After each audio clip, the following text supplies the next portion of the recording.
karena saya pakai HP agak susah. Baik, Nanti Kak. saya tinggal bilang paling next kalau nanti memulainya. Oke, kita mau berdoa lagi sekali lagi untuk firman yang akan kita sama-sama dengar. Oleh kasih karunia-Mu Tuhan, hari ini, sore hari ini kami berkumpul. Oleh kasih karunia-Mu jugalah hari ini kami boleh mengerti kebenaran yang akan kami dengar, akan kami baca. Tuhan, biarlah oleh karena anugerah-Mu lah, sehingga anak-Mu pun bisa menyampaikannya dengan sebaik mungkin, sesederhana mungkin, agar kami bisa mengerti dan memahami apa yang ditulis dalam kitab 1 Yohanes ini. Oleh karena itu Tuhan, kepada-Mu lah kami berserah, kepada-Mu lah kami memohon tuntunan dan pimpinan.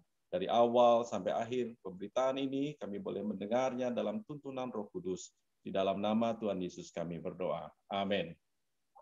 Oke, shalom semuanya ya. Hari ini kita akan sama-sama boleh mendengar satu kebenaran firman Tuhan. Ya tentunya dengan satu tema eksposisi 1 Yohanes. Jadi ada satu penekanan di situ tentang Allah adalah kasih. Ya, saya bersyukur kalau bahasan ini sedikit ada penekanannya, karena kalau tidak, membahas 1 Yohanes itu untuk beberapa menit ke depan ini tidak akan cukup waktunya ya, karena kitab ini cukup panjang, sehingga ada beberapa pasal, ada 5 pasal, sehingga kita perlu cukup waktu sebenarnya kalau mau menelaah satu persatu dari setiap pasal. Tetapi saya mencoba mengupayakan, saya dengan Kak Dora juga ya bersama-sama di sini, mengupayakan untuk memberikan pemahaman dalam materi eksposisi 1 Yohanes ini dengan sesimpel mungkin sehingga kita bisa memahaminya. Jadi kitab ini memberikan kekuatan, sebenarnya ditulis oleh Yohanes itu untuk memberikan kekuatan kepada orang-orang Kristen jemaat mula-mula ya yang saat itu mulai terbentuk ya, untuk memberikan kekuatan untuk menegaskan bahwa Allah adalah kasih ya. Jadi kasih yang bukan salah satu sifat tetapi dikatakan kasih sebagai pribadi. Jadi Yohanes ingin menekankan kepada jemaat mula-mula bahwa Allah adalah kasih. Allah adalah pribadi kasih itu sendiri. Jadi bukan Allah punya sifat kasih ya. Jadi Allah adalah pribadi kasih, atau dengan kata lain kasih sebagai pribadi, kasih sebagai seseorang, yaitu Allah sendiri. Ya, jadi tujuan dari ini semua dibikin atau ditulis karena di dalam kejadian di zaman Yohanes itu ada banyak sekali hal-hal pengajaran-pengajaran yang sesat ya, atau pengajaran-pengajaran yang nggak pas gitu loh dengan kebenaran firman Tuhan. Sehingga Yohanes harus memberikan satu pemahaman kepada jemaat mula-mula, kekristenan mula-mula. Ya, kita boleh lihat next di layar berikutnya, di slide berikutnya. Jadi kalau kita mau lihat bahwa kitab 1 Yohanes ini ditulis oleh Yohanes muridnya Yesus. Ya, jadi kita harus paham dulu bahwa kitab 1 Yohanes itu ditulis oleh Yohanes muridnya Yesus. Ya, yang juga dia menulis kitab lainnya yaitu kitab Injil Yohanes dan juga kitab Wahyu, itu ditulis oleh orang yang sama yaitu oleh Rasul Yohanes.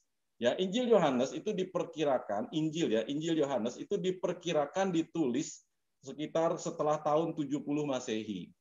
Ya, jadi sekitar tahun 70 Masehi setelahnya Injilnya baru ditulis ya. Jadi Injil Yohanes itu adalah Injil terakhir dari Injil, jadi dari Matius, Markus, ya, Lukas, Yohanes itulah adalah Injil yang terakhir yang ditulis ya. Dan itu di sekitar setelah tahun 70 Masehi. Nah, waktu penulisan kitab 1 Yohanes itu dimulai di akhir abad pertama. Jadi ada beberapa puluh tahun atau 30-an tahun lagi baru ditulislah 1 Yohanes ini gitu ya. Jadi 1 Yohanes itu adalah satu kitab yang ditulis di akhir abad pertama atau di awal abad kedua. Itu range waktunya yang dikatakan penulisan Injil Yohanes ya.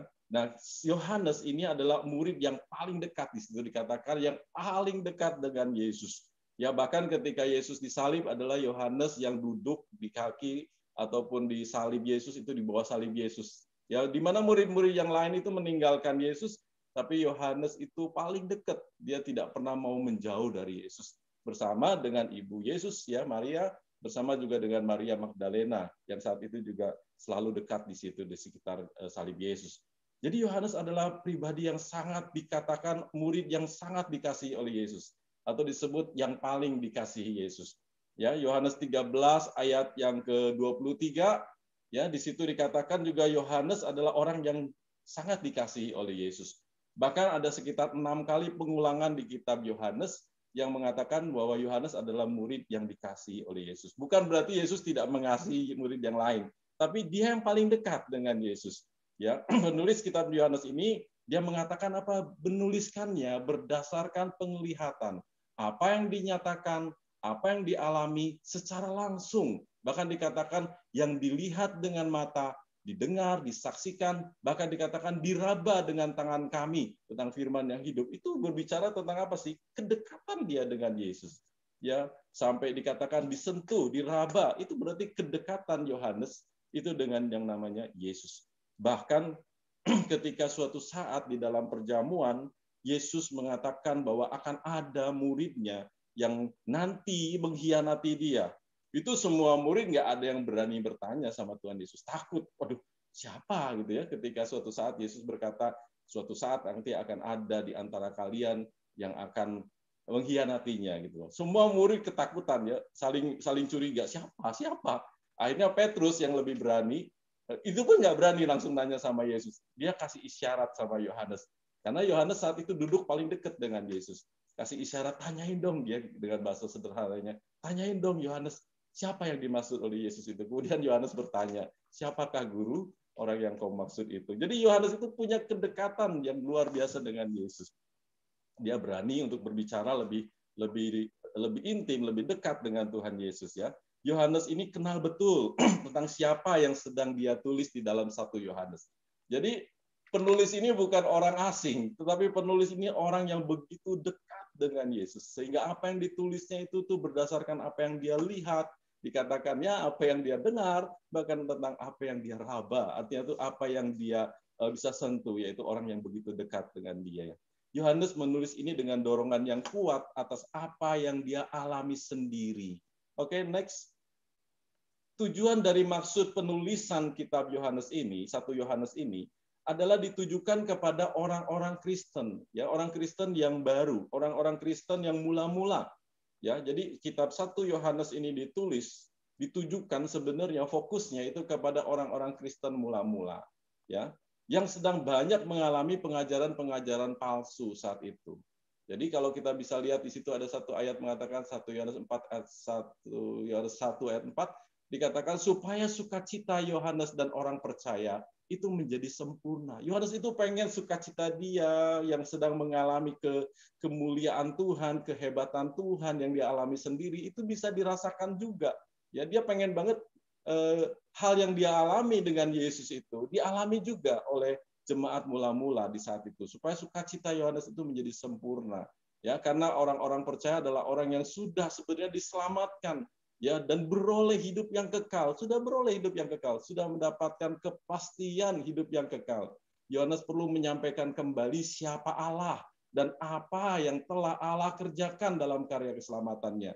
Juga menegaskan persekutuan Bapa dan Anak yang juga tergambar dalam hubungan kita dengan Allah dan dengan sesama. Ya, sebab banyak di zaman awal-awal kekristenan mula-mula ini banyak sekali penganiayaan dan banyak juga pengajaran-pengajaran yang palsu. Ya, yang paling menonjol adalah pengajaran di zaman itu adalah pengajaran gnostik ya, atau bahasa Yunaninya adalah pengajaran gnosis. Yaitu pengajaran yang menganggap mereka-mereka ini memiliki pengetahuan yang tinggi tetapi bukan dari Alkitab, ya. Mereka mengalaminya melalui sebuah alam mistis dikatakan ya. Fokusnya memang kepada hal-hal yang rohani, pengajaran gnostik ini atau pengajaran gnosis ini. Tapi mereka mengabaikan dunia dan sesama. Mereka menganggap itu adalah dosa gitu loh. Justru mereka fokus sekali kepada hal-hal yang rohani yang sebenarnya bukan fokus tentang kasih Tuhan, tetapi tentang merasa dirinya adalah orang-orang yang hebat karena mereka adalah bagian dari hal-hal yang ilahi. Itulah pengajaran-pengajaran gnostik. Pengajaran ini dia tidak memerlukan yang namanya kasih karunia atau kebaikan Tuhan karena mereka menganggap dirinya sudah baik dan sudah layak. Oleh karena apa? Oleh karena pengalaman mistis yang mereka alami sendiri. Jadi mereka tidak fokus kepada kasih Kristus ya. Sehingga Yohanes begitu wanti-wanti kepada jemaat mula-mula, jangan sampai kalian terpengaruh oleh pemahaman gnostik ini atau gnosis ini. Bahkan ada aliran-aliran yang terang-terangan di zaman itu yang dikatakan antikris, ya, menentang Kristus, menentang Kristus. Mereka tidak pernah mau mengakui ketuhanan Kristus. Bahkan Bapa, ya, hubungan Bapa, Kristus, ya, dan Roh Kudus, mereka menentang itu. Itu adalah aliran-aliran yang bisa mengganggu atau merusak kekristenan mula-mula, sehingga, ya, melalui Roh Kudus 1 Yohanes ini dituliskan oleh Rasul Yohanes supaya mereka memahaminya. Nah, next berikutnya, untuk memahami kitab 1 Yohanes ini, kami coba membaginya, karena kalau nggak dibagi gini, banyak sekali yang harus kami bahas. Membaginya dalam 4 bagian. Bagian yang sebelah kiri adalah yang pertama, itu kami jadikan satu, adalah pribadi Allah. Ya, Allah adalah terang dan Allah adalah kasih, itu adalah menjadi satu dasar. Ya, jadi pribadi Allah yang adalah terang, pribadi Allah yang adalah kasih, itulah dasar untuk memahami yang sebelah kanan kita, yaitu bagaimana kita akhirnya bisa mengalami, bisa memiliki hidup baru, ya, dan bisa menjalankan perintah baru sebagai anak-anak Allah. Karena apa? Ada dasar. Dasarnya adalah Allah kasih, Allah terang. Inilah yang membuat kita bisa nanti mengalami dan memiliki hidup baru dan perintah baru, karena ada dasarnya, ya. Terus kemudian karena Allah adalah terang, Allah adalah kasih sebagai dasar, kita bisa memahami bahwa Kristus Yesus adalah anak Allah, pengantara kita untuk memperoleh hidup yang kekal.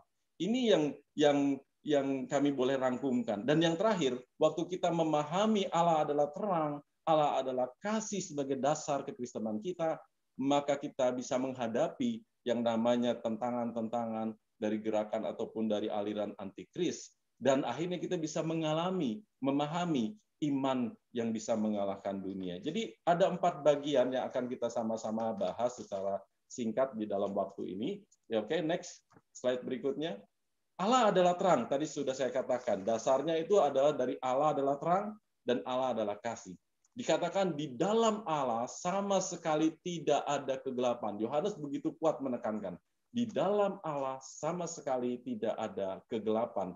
Sebab di abad pertama kekristenan, ya, masih banyak orang percaya yang memiliki pemikiran atau mindset pencampuran, ya, karena ada banyak pengaruh-pengaruh dari pemahaman lama kepercayaan sebelumnya ataupun budaya mereka, karena mereka kan masing-masing ada dari berbagai macam bangsa juga, ya, ada berbagai macam suku, dan itu mempengaruhi mindset mereka, sehingga Yohanes harus kembali mengingatkan bahwa Allah, di dalam Allah sama sekali tidak ada kegelapan. Dengan kata lain, Yohanes pengen mindset orang-orang Kristen mula-mula ini mengalami pemahaman yang benar tentang Allah yang adalah terang. Yohanes mengawali suratnya dengan mengatakan Allah adalah terang. Sehingga orang yang percaya kepada Allah adalah juga orang yang hidup di dalam terang. Atau dengan kata lain dia mengatakan anak-anak terang. Ya, di mindsetnya dibukakan. Supaya orang Kristen mula-mula sadar, aku ini adalah anak-anak terang loh. Nah, dia mau ngomong kayak gitu dengan bahasa sederhananya, ya. Orang-orang yang sudah hidup di dalam terang, anak-anak terang karena Allah, ya. Dia dibukakan mindsetnya. Sebab apa? Terang berkuasa di dalam kegelapan. Kita udah tahu lah, ya, pasti terang itu berkuasa di dalam kegelapan. Walaupun ada satu api kecil, api itu udah bisa menguasai kegelapan. Dan kegelapan tidak bisa menguasai terang. Yohanes tuh lagi ngomong kayak gitu. Kenapa dimulai dengan Allah adalah terang? Karena terang berkuasa. Coba kita hidup di dalam kegelapan, ya, maksudnya mati lampu, ruangannya gelap, nyalakan HP kita aja udah langsung kayaknya menguasai, ya. Artinya tidak ada yang bisa menahan terang, bahkan kegelapan sekalipun.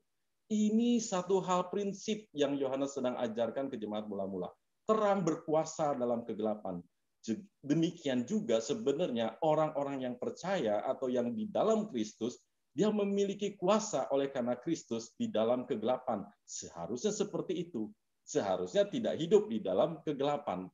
Ya, makanya dikatakan yang bukan next berikutnya, bukan dikatakan jika kita hidup dalam kegelapan, kita berdusta. Nah, ini satu perkataan yang banyak orang tidak memahami ataupun kurang memahami ayat ini. Tetapi ketika kita lihat urutannya, ayat ini sebenarnya sedang menegaskan kita ini sudah jadi anak terang. Makanya kalau kita hidup dalam kegelapan, kita berdusta, ya. Kita berdusta karena faktanya kita adalah anak-anak terang di dalam Kristus Yesus. Itulah identitas kita. Yohanes sedang mengajarkan kepada jemaat mula-mula, itu identitas kita. Identitas kita adalah anak-anak terang. Bahkan di dalam Yohanes 12 ayat 36 dikatakan bahwa kita memang adalah anak-anak terang. 1 Tesalonika 5 juga ayat 5 mengatakan kamu adalah anak-anak terang. Itu sudah jelas sekali. Identitas itu nggak boleh kita lupakan. Itu identitas yang diberikan oleh Tuhan kepada orang percaya atau pada kita. Ya. Nah, kalau kita mengatakan kita hidup dalam kegelapan, kita berdusta. Karena apa? Sebenarnya kita adalah anak-anak terang. Sama aja dengan sekarang saya bilang, saya bukan alumni UGM. Itu saya sedang berdusta. Karena faktanya saya adalah alumni UGM. Sama dengan katakan saya hidup di dalam kegelapan. Kita sedang berdusta. Karena sebenarnya kita itu bukan hidup dalam kegelapan. Kita itu hidup di dalam terang. Nah, makanya dikatakan jika kita hidup dalam kegelapan, kita berdusta. Karena faktanya identitas kita adalah kita anak terang. Ya. Dan jika kita tidak dikatakan lagi jika kita mengatakan tidak berbuat dosa, kita menipu diri kita sendiri. Ini juga ada satu ayat yang kalau kita baca Yohanes, saya juga diskusi dengan Kak Dora ya, cukup lama. Ini kok ada yang katakan kita udah terang tapi dikatakan kita juga berbuat dosa. Jika kita tidak berbuat dosa, tidak mengaku berbuat dosa, ya jika kita mengatakan tidak berbuat dosa, kita menipu diri kita sendiri. Ini dua kalimat yang sepertinya berbeda-beda. Tapi sebenarnya seperti ini saya katakan. Waktu dikatakan kita hidup di dalam terang, ya kita harus sadari dulu bahwa terang itu adalah anugerah. Ya, jika dikatakan kita mengatakan tidak berbuat dosa, kita menipu diri kita sendiri karena identitas kita sebagai anak-anak terang itu diperoleh dari anugerah. Jangan lupakan itu. Pada dasarnya kita adalah orang-orang berdosa. Ya, ini adalah prinsip fundamental kekristenan yang mesti kita pahami. Identitas kita sebagai anak terang itu karena anugerah. Yang sebenarnya kita tidak pernah layak menerima identitas anak-anak terang ini. Kenapa ini diungkapkan oleh Yohanes? Karena aliran gnostik itu begitu kuat. Dia mengatakan ya, bahwa dia tidak memerlukan anugerah karena mereka sudah mengatakan mereka itu sudah titisannya Tuhan. Gnostik mengatakan seperti itu. Dia sudah sempurna oleh karena Tuhan, oleh karena dia mengenal Tuhan dan dia tidak memerlukan lagi yang namanya Tuhan atau kasih karunia. Nah, Gnostik memberikan pengajaran seperti itu sehingga Rasul Yohanes harus mengajarkan kembali dasar atau sesuatu yang fundamental. Orang-orang percaya, dengan kata lain dikatakan, kamu sebenarnya adalah orang berdosa. Maka dikatakan tadi, jika kita mengatakan tidak berbuat dosa, kita menipu. Kamu adalah orang berdosa. Tapi ingat loh, kamu oleh kasih karunia telah menjadi anak-anak terang. Itu sebenarnya intisari dari perikop pertama dari 1 Yohanes ini, ya, supaya mereka memahami ya kita itu adalah orang-orang yang benar-benar menerima anugerah karena tidak ada satupun yang sebenarnya kita bisa menjadi anak terang kalau bukan karena anugerah. Nah, di sini dikatakan lagi kalau kita berbuat dosa, ya, bagaimana? Kalau kita berbuat dosa, dikatakan kita bagaimana hubungan kita dengan Tuhan? Apakah kita masih bisa berbuat dosa? Yohanes mengatakan bahwa kita dikuduskan dan tidak berbuat dosa lagi, itu berbicara tentang pengudusan roh. Jadi bukan pengudusan tentang tubuh dan pengudusan jiwa. Kalau jiwa dan tubuh itu proses ya, sejalan dengan kita mengenal ke Kristus. Tapi roh kita sekali waktu kita sudah percaya kepada Kristus dikuduskan satu kali untuk selama-lamanya. Jadi waktu kita berdosa, fokus kepada kesetiaan Tuhan. Maka dikatakan di dalam 1 Yohanes 1 ayat 9, Allah adalah setia dan adil. Inilah yang menjadi dasar kita waktu kita menyadari bahwa ada dosa yang kita perbuat, kita mengakui bahwa sebenarnya semua itu sudah ditebus oleh Tuhan, sudah diampuni oleh Tuhan, sudah dikasihi oleh Tuhan. Waktu kita mengaku dosa itu, tujuannya adalah supaya kita memiliki kembali hubungan ya yang mungkin saat itu renggang ataupun rusak dengan Tuhan. Saya kasih gambaran seperti ini, kesimpulan dari Yohanes ini. Seperti seorang anak yang bersalah kepada bapaknya. Waktu seorang anak bersalah kepada bapaknya, bapak yang baik ya, Dia sudah mengampuni anak itu waktu anak itu bersalah. Tetapi anak itu selama dia belum mengaku salahnya dengan bapaknya, pasti dia akan memiliki perasaan yang nggak nyaman dengan bapaknya. Ya, perasaan yang kurang enak dengan bapaknya. Seperti itu kira-kira hubungan kita dengan Tuhan. Pada waktu mungkin ada sesuatu yang kita lakukan salah di mata Tuhan, kita merasa, aduh kok nggak nyaman. Hubungan kita rusak dengan Tuhan. Tapi dikatakan Allah setia dan adil. Itu yang kita harus fokuskan. Jangan fokus kepada dosa yang kita perbuat. Waktu kita tahu kita berbuat dosa, kita fokus kepada Allah yang setia dan adil. Dia tetap setia dan adil menjadikan kita anak-anaknya. Waktu kita sadar kesetiaannya dan keadilannya, itulah akhirnya yang mendorong kita untuk mengaku dosa. Jadi mengaku dosa itu tidak membuat Tuhan akhirnya jadi berubah mengasihi kita lagi. Nanti kalau kita berbuat dosa, Tuhan tidak tidak mengasihi kita lagi. Tidak seperti itu. Dia setia dan adil. Yohanes ingin mengajarkan kepada jemaat mula-mula kesetiaan Allah dan keadilan Allah. Allah itu mengasihi kita kepada orang yang percaya dengan setia dan adil. Ya, jadi waktu anak itu kemudian mengaku dosa kepada bapaknya, Pak, aku telah bersalah kepada Bapak. Aku berdosa kepada Papa. Aku salah dengan Papa. Akhirnya hubungan itu menjadi cair. Apakah saat itu bapaknya ampuni dia? Bapaknya sudah ampuni dia. Bahkan sebelum anak itu sebenarnya jujur mengaku dosa di hadapan bapaknya. Jadi sebenarnya itulah kasih Allah yang begitu besar.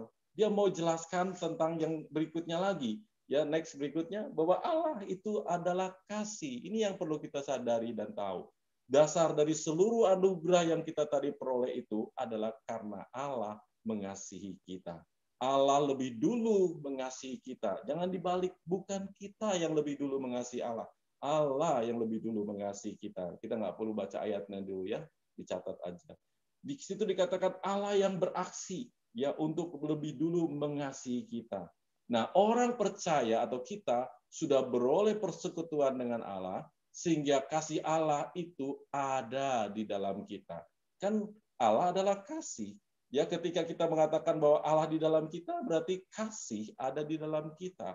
Lalu kita dapat mengasihi Allah dan sesama. Jadi dasarnya kita bisa mengasihi Allah, dasarnya kita bisa mengasihi sesama, itu kembali lagi tadi, yang fundamental, yaitu adalah kasih Allah yang sudah ada di dalam kita. Kasih Allah yang sempurna akhirnya melenyapkan ketakutan dan menimbulkan keberanian untuk percaya. Saat kita sadar akan kasih Allah yang telah memenuhi kita, kita memiliki kekuatan untuk tidak takut, ya, untuk tidak takut terhadap apapun juga di dunia ini. Makanya ketika di zaman awal kekristenan ini, itu banyak penganiayaan. Orang Roma itu menghancurkan Yerusalem. Di tahun 70 itu banyak orang Kristen itu dicari ya, kemudian dibunuh dan sebagainya. Sehingga Yohanes mengajarkan untuk tidak takut karena ada kasih Allah di dalam kehidupan orang percaya. Kita percaya akan penyertaannya. Nah, waktu ini menjadi dasar Allah adalah terang, Allah adalah kasih, maka kita dikatakan next slide berikutnya, kita bisa memahami bahwa ada sebuah kehidupan sebenarnya yang sedang terjadi, yaitu kehidupan baru di dalam kita. Memahami identitas kita bahwa kita adalah anak terang, ya karena anugerah, oleh karena kasihnya yang lebih dulu diberikan kepada kita, menjadikan kita hidup di dalam Kristus, dan hidup di dalam Kristus itu menjadikan kita memiliki kehidupan yang baru. Jadi kehidupan yang baru itu hanya bisa melalui Kristus. Karena Kristus yang memindahkan kita dari dalam kegelapan tadi ke dalam terang, atau dari dalam maut ke dalam hidup. Ini luar biasa sekali. Nah, ketika kita mengerti tentang hidup yang baru, kita sekarang hidup karena Kristus, Kristus hidup di dalam kita menjadi anak-anak terang oleh anugerahnya, oleh karena kasihnya, maka kita bisa mengerjakan atau melakukan yang disebut dengan perintah baru. Nah, apa bedanya perintah baru dengan perintah lama? Ya, kalau kita baca di dalam 1 Yohanes itu, sebenarnya Rasul Yohanes itu sedang mengalami kesusahan untuk menjelaskannya. Dia katakan ada perintah baru, tetapi sebenarnya nggak baru juga sih, dia dengan bahasa sederhana kayak gitu. Ini sebenarnya perintah lama dan kamu sudah tahu, tetapi aku memberitakan perintah baru. Saya dengan Kak Dora juga sama-sama beberapa waktu ini ya coba merenungkan kembali kebetulan kita mendapatkan tema ini, 1 Yohanes ini maksudnya gimana? Katanya bukan perintah baru, tapi dia katakan ada yang baru. Ya, coba kita lihat di dalam 1 Yohanes pasal 2 ayat yang ke-7 dan ayat yang ke-8. Di sini saya akan bacakan untuk saudara-saudara. Saudara-saudara yang kekasih, bukan perintah baru yang kutuliskan kepada kamu, melainkan perintah lama yang telah ada padamu. Dari mulanya, bahkan dikatakan. Perintah lama itu ialah firman yang telah kamu dengar. Ayat 8, namun perintah baru juga yang kutuliskan kepada kamu, telah ternyata benar di dalam Dia dan di dalam kamu, sebab kegelapan sedang lenyap dan terang yang benar telah bercahaya. Jadi secara gampangnya kita akan melihat, coba kita lihat di dalam bahasa Yunaninya. Coba next berikutnya. Perintah dalam bahasa Yunani itu entelo, ya, entole, atau dikatakan perintah atau hukum agama Yahudi, ya. Itu atau juga dikatakan perintah itu adalah sebuah pesan. Nah, lama dalam bahasa Yunaninya adalah kairos, atau lama, atau tua sejak dulu. Jadi dengan kata lain, perintah lama itu adalah hukum-hukum lama, hukum-hukum tua, ya. Atau kalau mau kita bahasa sederhananya, ya itulah Taurat, ya. Perintah-perintah yang pernah ada di dalam Taurat itu sedang dikomparasi atau dibandingkan oleh Yohanes. Inilah perintah-perintah lama. Dia tidak sedang meniadakan, dia tidak sedang mengganti. Kan ada perintah-perintah, ya, tidak boleh ini, tidak pasti perintah itu baik, ya, tidak boleh jahat, tidak boleh ini.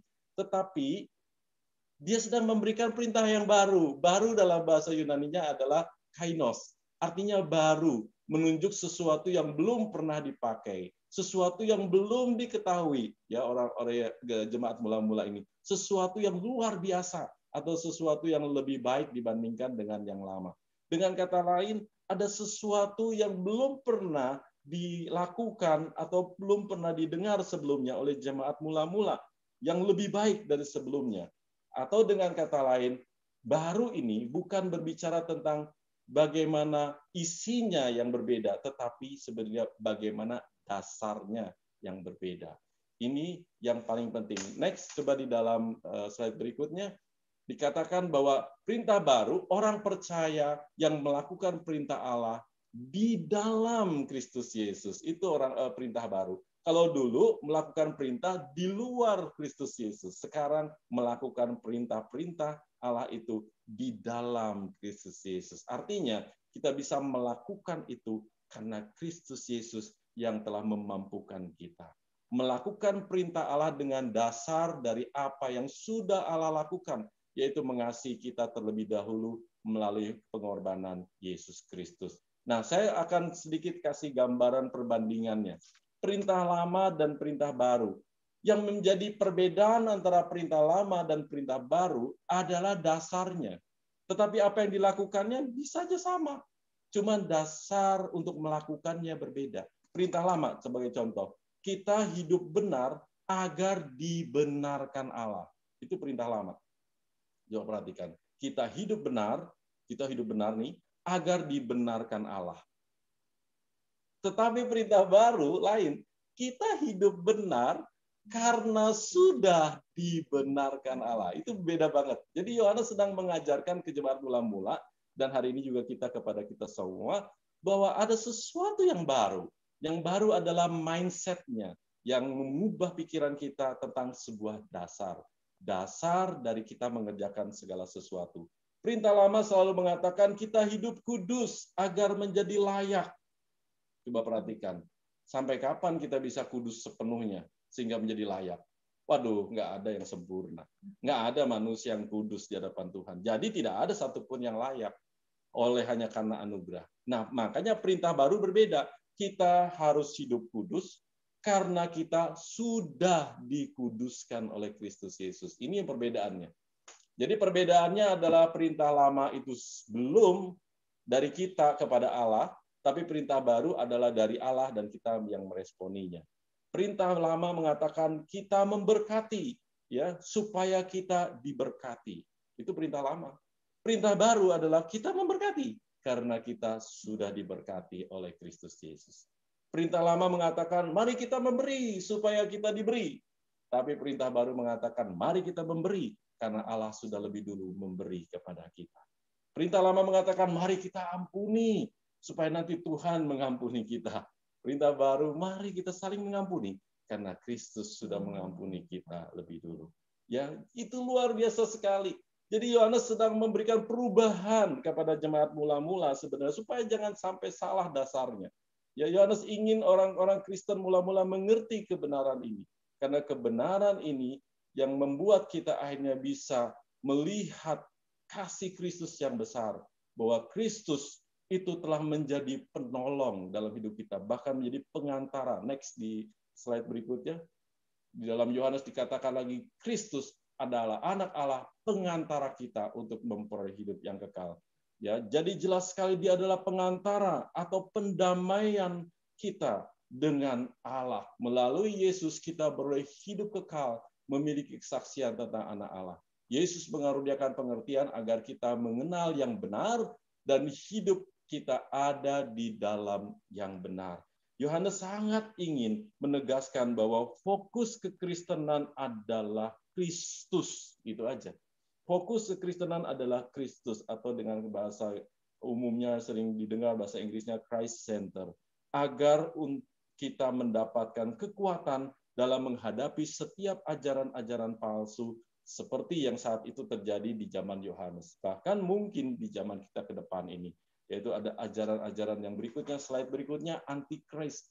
Kenapa antikristus itu muncul di kitab Yohanes? Karena ini Yohanes mengajarkan supaya mereka orang Kristen memiliki dasar supaya mereka bisa menghadapi pengajaran-pengajaran antikris yang menentang Kristus. Kalau kita sudah mengerti bahwa semuanya itu fokusnya karena pada Kristus, maka ketika ada antikris muncul, tentu itu berbeda dengan kita.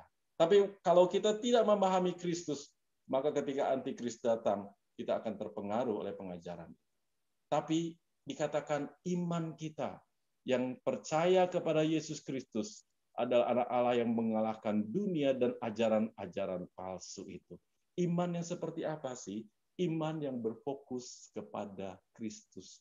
Bukan iman yang berfokus kepada kekuatan kita, tetapi iman yang berfokus kepada Kristus. Sebab dikatakan di dalam Roma pasal 10 ayat 17, sudah sering dengar nih ya, bahwa dikatakan iman timbul dari apa? Dari pendengaran. Dan pendengaran akan firman Kristus. Jelas. Iman itu hanya muncul waktu kita mendengar tentang Kristus.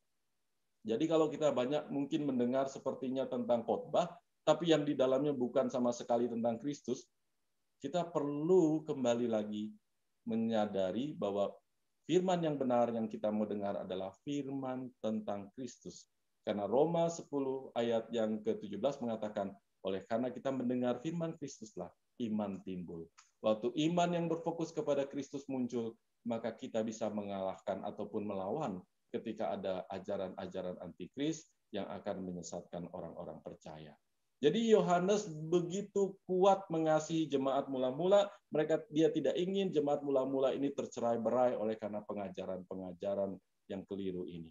Akhirnya slide berikutnya sebagai konklusi ataupun kesimpulannya, Yohanes sedang menuliskan Allah mengasihi kita lebih dulu. Ya, di dalam 1 Yohanes 4 ayat 19 saya akan bacakan, kita mengasihi karena Allah lebih dulu mengasihi kita. Allah lah yang telah menjadi aksi, ya, Allah yang beraksi lebih dulu, baru kita bereaksi atau merespon. Yang lihat dari yang di atas, Allah mengasihi kita lebih dulu, baru yang kasih Allah itu memberikan input, ya, kasih Allah itu menjadi masuk ke dalam kehidupan kita, dan akhirnya kita bisa mengasihi, dan ketika kita mengasihi, kita bisa menuruti perintah-perintahnya. Mengasihi Tuhan, mengasihi sesama, karena Allah lebih dulu mengasihi kita. Kita mengasihi sesama, kita mengasihi Allah, bukan untuk Allah mengasihi kita. Kita mengasihi Allah karena Dia lebih dulu mengasihi kita. Jadi, kalau kita mengasihi Tuhan, mengasihi sesama, itu adalah sebuah respon dari apa yang Tuhan lebih dulu lakukan terhadap kehidupan kita. Jangan dibalik. Agama seringkali membalik, ya, kalau pengajaran agama. Mari kita mengasihi Tuhan, mari kita mengasihi sesama, supaya nanti Tuhan mengasihi kita. Itu ajaran agama. Tetapi kekristenan mengajarkan, mari mengasihi Tuhanmu, mari mengasihi sesamamu, karena Dia lebih dulu mengasihi kita. Jadi bukan untuk menarik kasih Allah, tapi justru karena kasih Allah sudah ada pada kita, kita bisa mengasihi sesama kita. Demikianlah yang bisa saya paparkan dari kitab 1 Yohanes. Memang tidak semuanya bisa dipaparkan dengan detail, karena keterbatasan waktu tentunya, tetapi mudah-mudahan apa yang saya dan Kak Dora juga sama-sama bisa siapkan, bisa menjadi berkat untuk semua saudara-saudara kita di PAKT ini, dan apa yang kita sampaikan ini bisa menjadi kekuatan. Sekali lagi kita berdoa di hadapan Tuhan. Tuhan, terima kasih untuk hari ini, apa yang kami dengar, apa yang kami boleh sama-sama nikmati ini Tuhan, biarlah Engkau sendiri yang memberikan pengertian kepada semua orang yang mendengar. Mungkin keterbatasan anak-Mu yang menyampaikan saat ini, mungkin keterbatasan bahasa dan pengetahuan, bahkan keterbatasan segala sesuatu yang bisa diutarakan. Tetapi Roh Kudus-Mu, Tuhan, yang tidak terbatas, yang akan menyempurnakan apa yang mereka dengar ini, sehingga mereka pun mendapatkan pewahyuan dan rema sendiri dari Tuhan, sehingga mereka akhirnya bisa mengerti bahwa kasih Allah itu luar biasa. Kasih Allah tidak tergantikan oleh kasih apapun dan siapapun, karena kasih-Mu begitu panjang, lebar, tinggi, dan dalam. Demikianlah Yohanes menguatkan jemaat mula-mula, dan kami pun dikuatkan sebagai jemaat di zaman ini, oleh karena kami mengerti kebenaran firman Tuhan. Terpujilah nama-Mu, di dalam nama Tuhan Yesus kami berdoa. Amin.